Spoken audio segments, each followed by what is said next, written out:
Hi, it's Dr. Nancy Zier. Welcome back to Selling with Style, Succeeding with the Relationship Buyer. And as always, I want to thank you for taking time to invest in yourself, in your professional and personal development. This program is intended for students of the likability system who are already skilled at diagnosing prospects, especially the networking style. If you need more support, I can help my clients diagnose the other person's style in less than a minute by looking at what they wear, how they speak, as well as their presence on social media. So please contact me and I'll be happy to work with you to accomplish this skill. Our agenda is to go over the networking style, specifically their behaviors, so that you can match them and what they buy and what you get to say in order to build rapport and connect effectively. Most salespeople are stuck in only one way of making a presentation, and there are at least 4 different things that matter to your prospect in which you will get their attention and connect effectively. The best salespeople know how to shift themselves in order to connect authentically with that other person. I think of them as having the ability to be a chameleon. Depending upon the environment, they can shift their color, change their color to match that of their environs. Well, the best salespeople can change their presentation, use language that connects authentically with all 4 buying styles.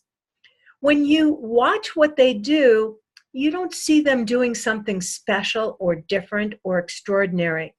And when you ask them what's going on, they don't have an answer because they're on automatic.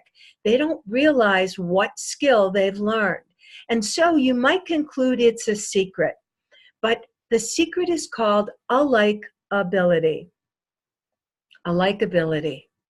My goal is to help you become that chameleon, to help you expand your repertoire, to naturally shift yourself to match your prospect's communication style. And I do that with the likability system.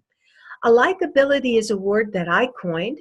It's a skill that raises the perception of being alike the other person. It's a skill. You can learn it, and I'm teaching it right now. There are 5 steps in the likability system. Step 1 is to identify the 4 different buying styles. Second, know your own style, your preference, because you tend to sell the way you buy. The third is to diagnose the prospect quickly and easily in less than a minute. The fourth is to duplicate, to shift yourself like that chameleon and match their style. And the 5th is to downplay and discard what doesn't match. Makes sense, right? We're going to focus today on how you can duplicate the networking style. And as always, I'm looking through the LENS personality system.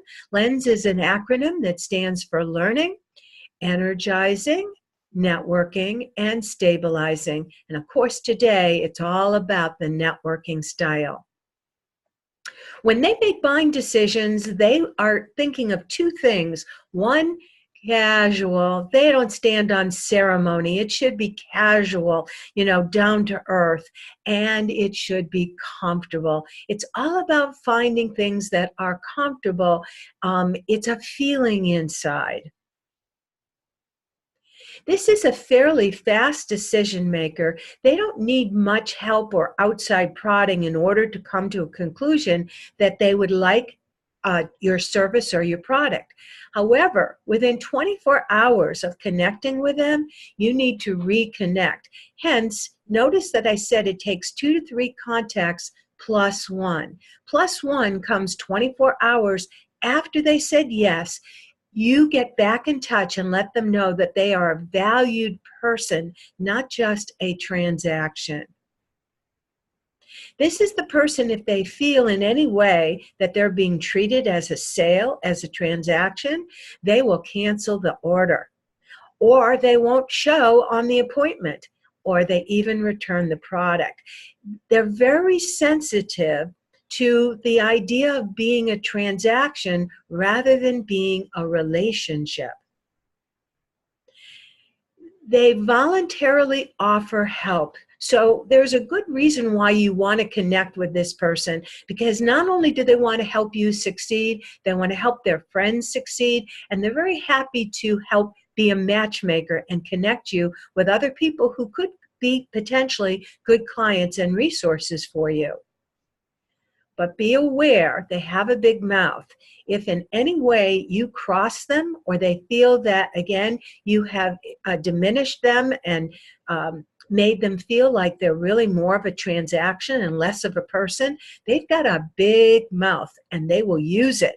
And they will broadcast the message of how disappointed they were in you and your service. So let's give them what they need, want, and like. Let's take a look at the likes of the networking style. Well, surprise, surprise, they love people. Yes, this is a people person.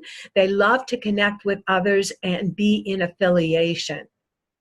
They like, especially when that affiliation results in an intimate, romantic relationship. Yeah, they're all about romance. Those chick flicks, yeah, they like that a lot. The love nature. This is a person who appreciates the environment, appreciates natural beauty, loves to see the planet thrive. They're all about sunshine. They have a very warm, sunny disposition, and they love the sun, and they just love to flourish, in that sunny moment. They care about animals, they care about plants, they care about all life, and they support various kinds of causes. This is a person who likes motivational messages, and you'll find many of them posted on their Facebook page, or you may even find that this is the person who puts it on their bumper sticker, on their car, or of course in their kitchens. If you are the kind of person who get in their home, you will see those motivational messages in the bathroom, the kitchen, all over.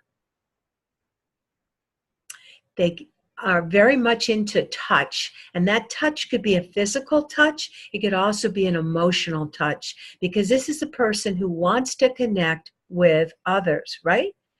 They want to be in relationship. And so how do they do that? By sharing intimate details about themselves. They're very comfortable sharing that kind of information. They're also looking for you to reciprocate. Be aware, because your style may be such that you're more reserved, and this is less comfortable for you. But this is how they relate. This is what they're expecting to do, to share intimate information. They're very diplomatic. They don't want to offend anyone. That is against their rules and against their value system. So they choose their words carefully, and as a result, they're very diplomatic in negotiating and working with others. They're very comfortable expressing their feelings. They're generally comfortable when other people express feelings, because they're all about that inner feeling inside, about that gut. And of course, they want to do things together. They want to be included. They want to be a part of. They like being in a team. They working virtually is not where it's at. This person wants to be in the workplace, want to be connected. They want to attend the meetings. They want to be together. And of course, they are very good at maintaining ongoing relationships. Again, they make a connection, and that connection can be for life. Now, what is it that they dislike? Because again, you want to avoid what they dislike and give them more of what they do like. Well, they dislike lies. This is not a person who appreciates people who bend and fabricate and, don't tell the truth. In fact, they don't like when people are phony, when they put on airs, when they pretend to be elevated or something that they're not. Again, this is a person who's down to earth, genuine. That's what they like. They dislike people who are phonies or fakes. Again, and that includes artificial plants and artificial anything, because they like the real McCoy. They dislike tension. They don't tolerate disagreement, tension, conflict very well. They want people to get together, to be together, to live in harmony and peace. So tension is something they dislike. Don't like arguments. Again, because arguments are come from tension. It comes from disagreement. It comes from having different points of view. This person finds that sometimes very difficult. They tend to take things personally. Don't like rejection. And this is one of the reasons they sometimes struggle as a salesperson, because they don't want to hear no. They don't want to actually pop the question in case you say, no, I'm not buying. And for them, because they tend to take things personally, they feel badly, like they've failed. So they don't like failure, personal failure, or when anyone else fails as well. They're definitely the the rooter for that underdog. They don't want to be left out. Remember, this is a person who values, who likes, who wants to be connected and together. And so being left out is very painful. Think of that school, when we were in school and teams were being selected. And if they were one of the last to be chosen, this hurt a great deal. They don't want to be left out. And injustices, this is a person who believes in causes, who supports, whatever cause is going on. So they rally around injustice. They don't like when there are things are not being going well. Hard for them to say goodbye. They don't like departures. They don't like letting go. Remember, they're into long-term relationships. So any kind of departure is painful for them. So let's take a look at how their buying behaviors. We've got a sense of what they like, what they dislike. Now let's take a look at how they show up when it comes time for that sales presentation. Well, they intend to come on time. However, they do arrive late. By and large, they arrive late. And how you can distinguish them from other members who arrive late is because this one has an excuse. And the excuse is how they were helping other people. See, they have a difficulty saying goodbye, departing, letting go. And so they don't say goodbye to this relationship, this person, in order to have enough time to travel to the next appointment. And so they arrive late. Or they're picking up, or they're helping people, or their behavior in the car is to let people pass, and again, they'll be late. How do they greet you? Well, of course, they'll shake your hand because they want that connection. But honestly, they want more of a connection. And so they'll put another hand on top of your hand, or on your arm, or your upper arm, or your shoulder. Or if they could, they draw you in for a hug, because that's really how they want to greet you. They tend to be chatty. Remember, they talk, they want to get to know you, they want to share, they have things that they want to talk about themselves. So to the other styles, they perceive this person as being somewhat chatty. I have to suggest to my clients that be prepared. 95% of your conversation will be chit-chat, getting to know one another, because that's what makes the networking style feel comfortable. And in that sales presentation, it's okay to spend a lot of time in that kind of getting to know one another, sharing about yourself, because they will ask questions about you, etc. Knowing that once you can get down to business, once that trust has been established, they're good to go. Remember, they're a fast decision maker.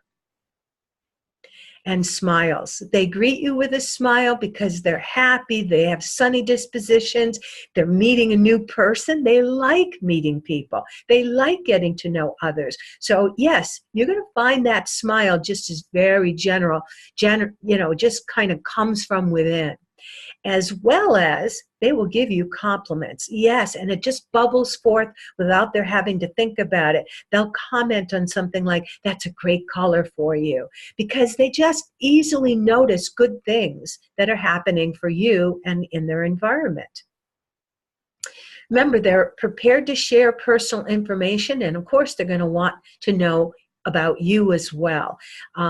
For those styles that are less comfortable, be prepared.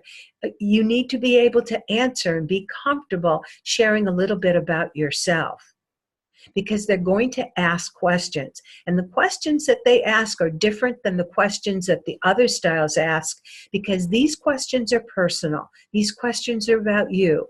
You know, how did you come to do the work you do? How long have you been doing it? What do you like about it?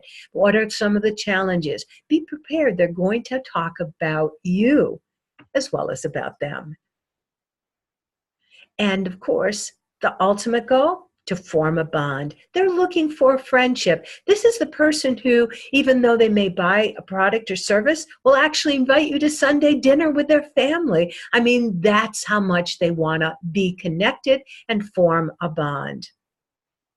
And they make connections not just professionally, but also personally. They tend to be that matchmaker. So again, it could be around personal things, but even business. This is a good person to ask for referrals because they like to connect others. And so now let's take a look at what they actually buy. They are buying a relationship, not your service or your product. So part of what they're buying is a cause. If your organization or if you personally support a cause, maybe you tithe, this is a good thing to share with that individual, because that's going to help them connect to you and feel like they want to buy from you, because now they're also helping that cause, that charitable activity. They want to be a part of a team. They want to be a part of a big, happy family. So what can you do? You can include them, introduce them to other people on your team or other colleagues and associates, because this is a person who loves meeting others and talking with others. Of course, romance. They're buying romance. So if you can appeal to the fact that this is going to help them connect and be a better a person to relate and be a better friend, better business colleague, yes, that will get their attention. They're all about service to others. So again, what are they buying? They're buying helpfulness, how they can support their family, how they can make something else happen in their lives, because this is a person for whom that matters. And they're buying family time because they definitely want to add to the connection that they have with their intimate loved ones. So we're now at the point of trying to, what are we going to say in order to facilitate and connect with them quickly and authentically? And the words that we use need to be the words that our relationship buyer naturally uses. And that means we need to think about their values. So you may want to reflect back, what are the values of this person? It's about relationships, connection, authenticity, being real, a team, harmony, peace. When you start adding these kinds of words, tell them we're going to do it together. Now you're talking their language and you build rapport. Of course, you also want to talk about what they like, present the things that they like, emphasize the things that they like, and avoid the things that they dislike. And specifically, you want to know what to ask to verify that you are indeed in rapport. And the question to ask this person is, does it feel right? It's all about the feelings. It's all about what's in the gut. So what does your gut say? When you ask these questions, you're going to see their eyes light up. You're going to see that they feel connected to you. Ask how I can help, because again, they're all about being of service. So ask how I can help you. And how can we stay in touch? So important to build that relationship, that connection. That's what they buy. They want the friendship. And so now that brings us to the practice. You've gotten a lot of information about how to connect and understand how to duplicate and match the networking style. It's up to you to invest your time. According to Malcolm Gladwell, it takes about 10,000 hours before you look like and perform like a natural. Well, time's going to pass. How are you going to invest your time? And so I recommend you've got to get out of your comfort zone. And the comfort zone for some of you may be talking about yourself with a prospect, because this is not something you're used to doing. And yet for the networking style, that's going to build the relationship. That's going to make them want to choose you rather than someone else. And so my homework is for you to practice the question, does it feel right? When you've identified a networking person, use that word feel. Use it in your sentences. Use it as a question. Ask them how they're feeling. And I'm not talking about the generic, how do you feel that we say when we first meet someone. I'm talking about inside the conversation later on. Well, how does this make you feel? How are you feeling about going forward? When you ask about feelings, you're going to be in rapport and you're going to make that sale. So, selling with style, that's how to succeed with the relationship buyer. Again, I want to thank you for your investment of time, and I look forward to seeing you on our next lesson, Lesson 5.